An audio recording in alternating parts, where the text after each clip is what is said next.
medyo kinakabahan kasi 7 years, almost 8 years po ako from ABS-CBN. Ngayon feeling ko kumakawala ako sa tahanan ko. Pero excited po ako sa possibilities. Gusto ko pong matry, hindi lang sa pag-arte.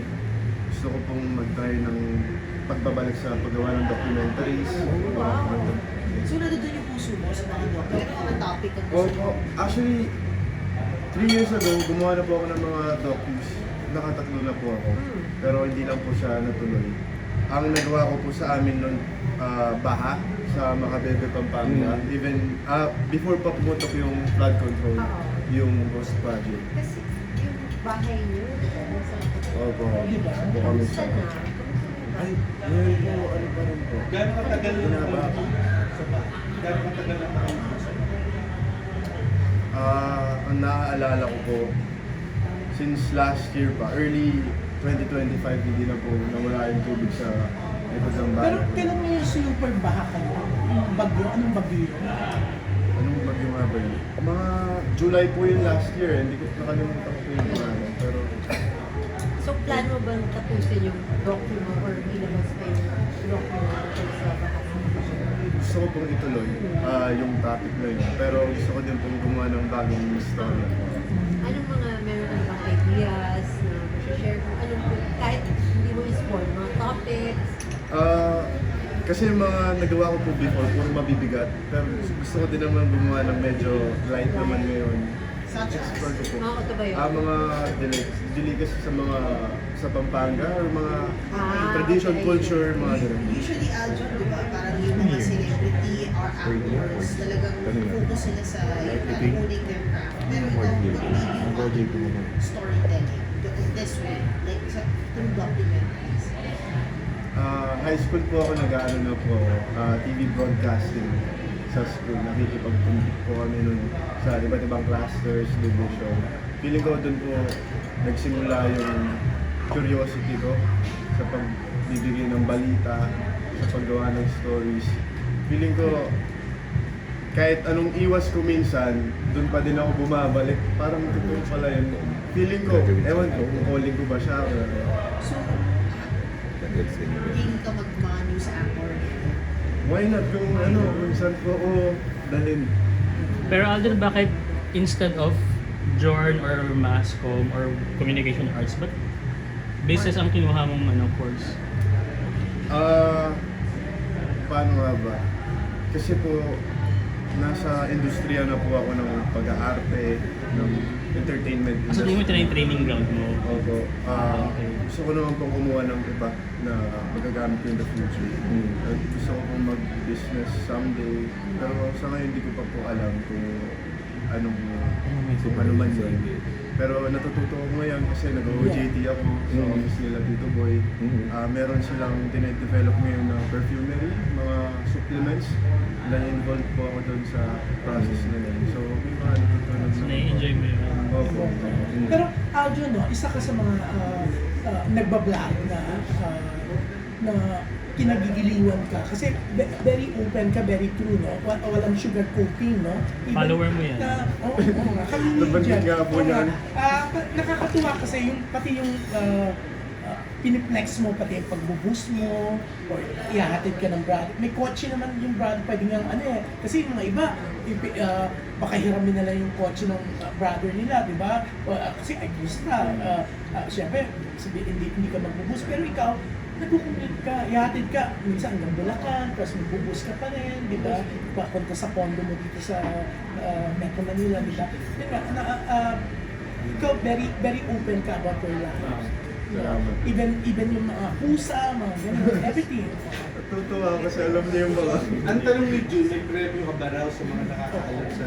Kaya May badge nga po daw siya sa Facebook. Pero yun nga, maraming natutuwa. What can you say about it? Kasi yun nga, walang sugar coating ka ba? Siyempre natutuwa po. Hindi ko naman po inasahan na may magpa-follow sa akin sa ganung content. Nanggaling lang po ako sa gusto kong makita ko ng mga followers ko, ng mga fans ko. Ng mga kalalabs mo. Ng mga kalalabs ko. Tapos parang nag-explore ako ng mga pwede kong content na ilabas hanggang sa yun yung nagustuhan nila. Nag-stick ako doon yung pag voice over gusto nila yung pag-voice over ko.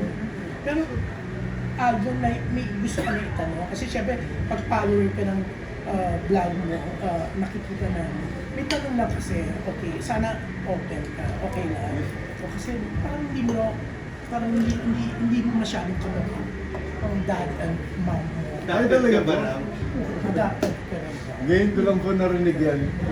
Hindi mga iba nagtatanong kasi, Talaga ba? Hindi po ako adapted. or baka naman nagluta ka kasi, kaya Saan ka ba pinaglihi? Pinaglay po ako sa itlog tsaka tuyo. really? Pero nakikita ko naman ang resemblance ko sa tatay ko. Oo. Baka pagtanda mo yung Tumanda lang makita talaga. na. Tapos yung nanay ko, nakikita ko naman. Gano'n ka proud na ipinapakita mo yung simpleng pamumuhay mo bilang isang celebrity. Kumbaga binabasag mo yung yung mga iniisip ng tao na glamoroso lahat, kailangan ganito, kailangan mag-flex ka.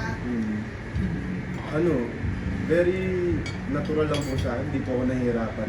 Dati kasi nag-try din ako na parang, yun nga, Ma-pressure naman. na dapat sumabay ako sa buhay ng artista. Ganun. Pero nung Pero hindi. pinakita ko, mas malaya ako, mas natural, mas simple. Pwede At mong gawin maraming, anything. maraming nakaka-relate. Doon ako natutuwa. Oo, although I'm really social, pero hindi ako masyadong nakaka-relate. Pero natutuwa ako. Sige po. Pero, honestly, yun nga, sabi mo kanina almost 8 years ka in showbiz, di ba? Sa ABS. Oo. Oo. So, kasi yung iba talaga, hindi man na siya nakabili pa ng car, hindi siya, ang priority mo is pagtulong sa pamilya. Kasi nakikita namin talagang grabe ang pamilya ka. Okay. Sa totoo lang talaga, minsan iniisip ko, saan nga ba napupunta yung mga kinikita ko? Pero pag iniisip ko, minsan napupunta sa pag-uupa ko sa condo, monthly din yun, sa pagkain, sa transpo. So, may kinikita ako sa pag-aartista ko, pero marami din talagang expenses. So ngayon, parang komportable po ako, pero gusto ko pong makaipon pa. Pero hindi pa ako nakakapagpundar ng lupa, ng bahay, ng kotse. Pero sana. Ano gusto mo i-share dun sa mga nag-a-aspire din mag-artista na tingin nila pag sali mo sa showbiz puro pera-pera at yayaman ka agad? Oo, kasi 8 years ka na rin, di ba? At Oo. syempre parang you're still making ends meet. Hmm. Siguro po masasabi ko lang talaga, siguraduhin yung gusto nyo, passion nyo ang pag-arte. Kasi kung for cloud lang, mukhang hindi ka tatagal. Kasi marami kang pagdadaanan talaga. Itong trabaho to para sa akin, talagang papasok siya sa kaluluwa mo eh. Habang yung iba napapanood ka lang nila sa screen, syempre hindi naman nila nakikita yung behind the camera kung paano ka everyday, nagtitraining ka, constructive criticism sa'yo.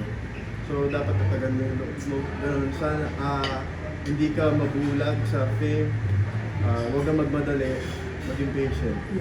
Anong mga experience mo like, sa pagbabas? Kasi pagbabas ka, pag Oo. luluwas, pag uuwi, hindi ka naman Nakikilala ka. nakikilala ka or may mga bad experiences ka na.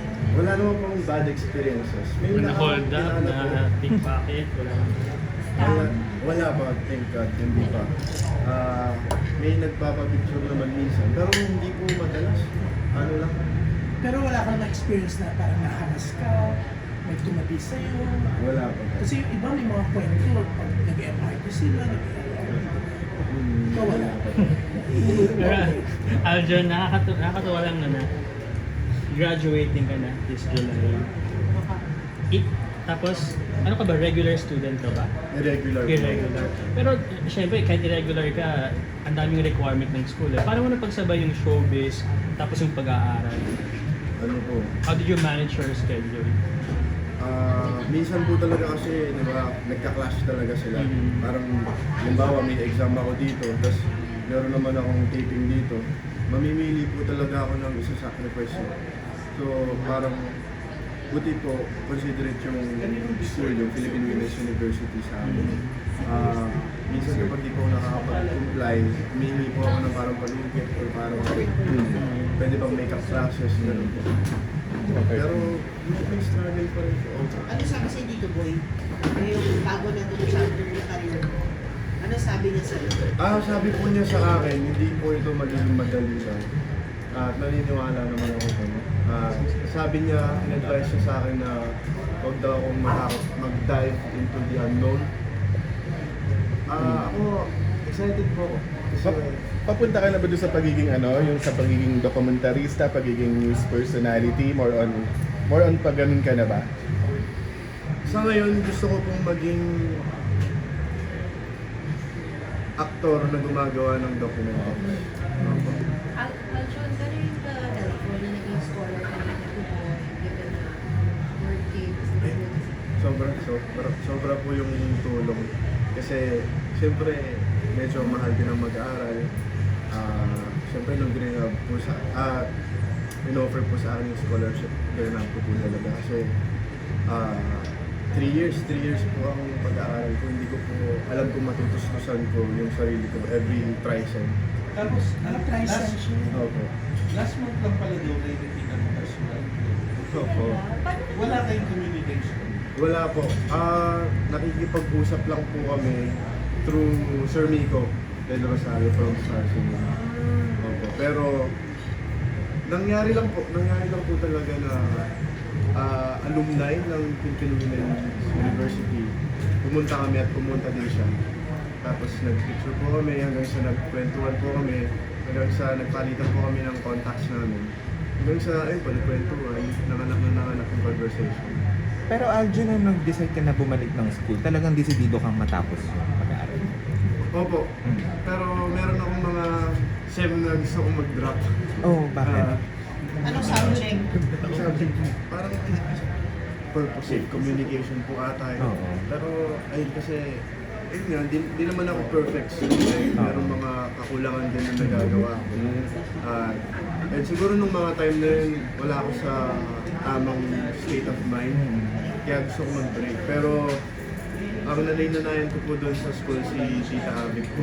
Sinabi niya po sa akin unti-untiin ko lang daw po matatapos po. Ayun. Mag-GMA ka? Yun, paano ba? Ayun po yung humihingi ako ng advice kay Tito Boy kung anong pwede kong gawin ngayon sa career ko. Kasi to be honest, parang pinifigure out ko ba po kung anong mga tamang choices na gagawin ko. Tuloy sinasabi ko po sa kanya kung ano bang dapat kong gawin.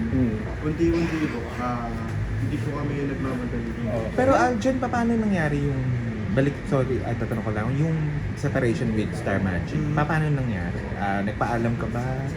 Kamusta yung relationship na iniwan mo with them? Last year po, 2025, may nag-offer po sa akin sa Viva na project. Tapos nagpaalam po ako sa Star Magic kung pwedeng magpa-release po ako.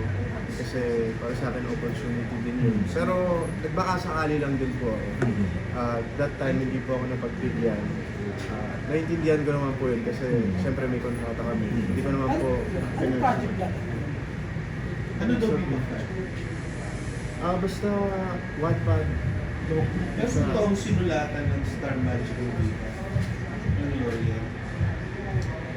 Hindi po ako sigurado doon, pero ang alam ko nag-email sila sa isa sa managers doon na parang part pa rin ako ng Star Magic na yun. Ano nangyari? Yun po, hindi po ako napagbigyan. Okay. Sabi ay tapusin ko na lang daw po yung kontrata ko. Ang kontrata ko po kasi dapat matatapos po siya ng November this year. Okay. Nitong March po, kinausap po ako na nire-release na daw po nila. Ano yung naging pakiramdam? Oo. Ano? Hindi po kasi ako prepared doon eh. Hindi ko po nakitang mangyayari siya. So, Kasi hindi ka pinayagan di ba? Yung end of last year na yun. Tapos biglang i-release ka rin pala. Parang sayang yung project na nakawala. ano po, nabigla po ako talaga kasi hindi po ako prepared. Siyempre, masakit po. Masakit pero kahit ano naman pong separation, tingin ko kung kahit anong advice, may pain. Pero good terms ang Opo. hiwalayan. Pero Opo. yun alam mo yung reason ba't ka nilinis? Ang sabi po sa akin ay since hinihiling ko daw po ito last year, ay may release na daw po nila ako ngayon. Sabi ko naman po salamat po. Thank you sa lahat ng pinagsamahan natin. At least mas makakakilos. Opo. At nag-usap naman po kami ng handler ko. Maayos po. Under kanino ka ba? Miss April Del Rosario. May mga regrets lang or at least stories lang. Siguro in terms of choices sa process siguro. Kasi nahirapan din po ako sa time na yun. Pero kung tatanungin niyo po ako kung nagsisisi ako nag-try, siguro hindi naman po. Kasi during that time, sa tingin ko yun yung best for me. Try lang po. At dumaan naman po ako sa tamang proseso, nagpaalam naman po ako. Sino na yung lab team mo before sa ABS? Nakatambalan ko po si Karina Bautista, Jada. Pero aware ka ba na yung mga fans ka, like, naapektuhan sila kasi kala kayo dalawa ni Karina, naapektuhan si Mickey mo. Kasi nakikita niya si Karina, may iba palang kasamang lalaki doon sa condo na ang magkapit-bahay sila. O umasa siya na kayong dalawa daw. Na-depress siya. Ano siya na-depression? Ano masasabi mo? Seryoso po. Nagagalit siya kay Karina? Ano po kami? Nagagalit siya kasi sabi niya, kala na kayong dalawa, tapos may ibang kasama lalaki doon sa mga swimming pool area. Wala naman po kaming nilabas na statement na naging kami. Never naman po namin kinonfirm yun na naging kami. Pero sa ngayon po, talagang magkaibigan po kami. I mean, hindi naman sa pagiging showbiz yung sagot. Yeah. Pero hindi kami nag-uusap sa messages. Pero I wish her the best. Ganun lang. Alam niya umalis ka na sa Star Magic. Kunento ko sa kanya last year yung nangyari about sa akin. Advice niya din ako kung ano pwede kong gawin. Based dun sa mga vlog mo, ka-classmate mo ba si Kauri? Tama ba? Sa Ka-classmate mga ibang Oo. subject. Magka-classmate kayo? Sino? Kauri. Si Gawi. Or Numa. Pareho kayo ni, pareho kayo sa scholar. Yes po. Okay. Sinabi niya talaga yan. Hindi ko alam na